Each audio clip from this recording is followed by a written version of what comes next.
La plupart des gens confondent la force mentale avec la dureté. Ne jamais être affecté, ne jamais être triste, résister à tout.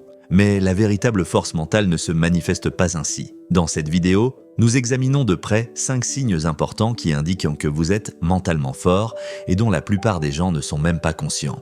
Numéro 1, vous ne réprimez pas vos émotions, vous les gérez. Les personnes mentalement fortes ne sont pas insensibles, contrairement à ce que l'on pourrait croire. Elles sont tristes, elles se mettent en colère, elles sont blessées, elles sont fatiguées. Mais ce qui les distingue des autres, c'est qu'elles ne laissent pas leurs émotions prendre le dessus. Lorsque vous souffrez, vous ne vous sentez pas obligé de parler immédiatement. Vous ne réagissez pas de manière impulsive lorsque vous êtes en colère. Vous ne prenez pas de décision hâtive lorsque vous êtes triste, car vous savez que les émotions sont passagères, mais que les décisions prises ont un coût. C'est pourquoi vous ne cédez pas à votre première impulsion, mais prenez du recul et écoutez votre voix intérieure plus calme. Attendre n'est pas une fuite pour vous, mais un choix. Tu ne réprimes pas tes émotions, tu ne les nies pas. Tu ne leur permets simplement pas de prendre le dessus. Ce n'est pas de l'insensibilité, c'est savoir quand s'arrêter. C'est se connaître soi-même. C'est être capable de reconnaître ses propres limites. En psychologie, on appelle cela une grande maîtrise de soi et une grande résilience mentale.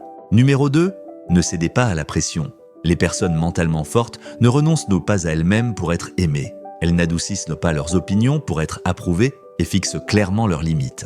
Si elles ne sont pas d'accord avec quelque chose que tout le monde applaudit, elles peuvent choisir de rester silencieuses. Alors que la foule se dirige dans une direction, vous vous arrêtez et vous vous demandez « Est-ce que cela me correspond vraiment ou est-ce qu'on me l'impose ?» La plupart des gens répondent « oui » par crainte d'être exclus.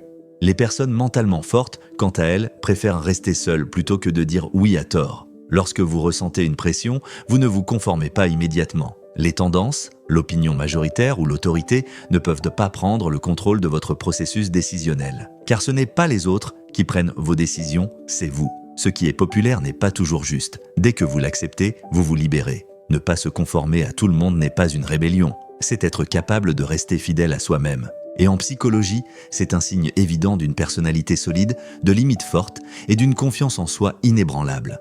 Numéro 3, ne sous-estimez pas votre intuition.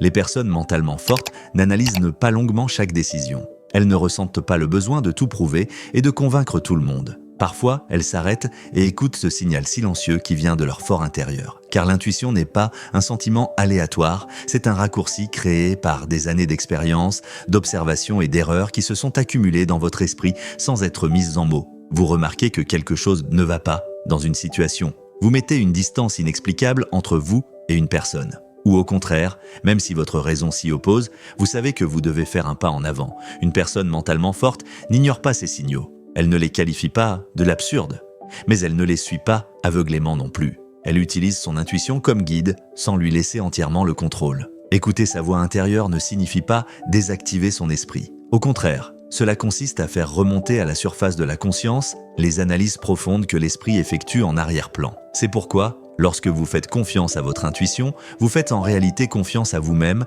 à votre passé et à votre conscience. En psychologie, on appelle cela une conscience intérieure élevée et une intuition décisionnelle développée.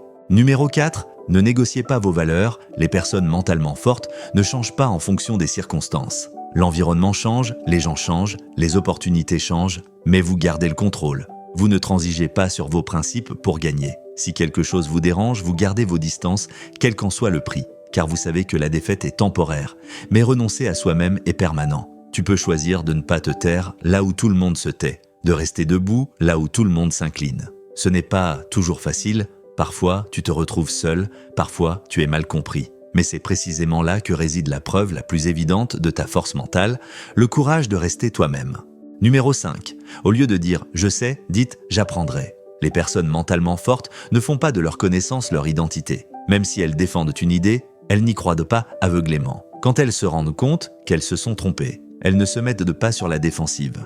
Elles s'arrêtent, écoutent et réfléchissent à nouveau. L'ego empêche la plupart des gens d'avancer. L'idée « je dois avoir raison » empêche d'apprendre. Toi, tu préfères progresser plutôt qu'avoir raison. Quand tu fais une erreur, tu ne cherches pas d'excuses. Tu ne cherches pas à rejeter la faute sur les autres. Tu te demandes « qu'est-ce que je peux apprendre de ça ?» Cette attitude ne vous rabaisse pas, elle vous grandit. Car le développement ne commence pas par prouver ce que vous savez, mais par faire de la place à ce que vous ne savez pas. Pour une personne mentalement forte, la connaissance n'est pas un bouclier mais un outil.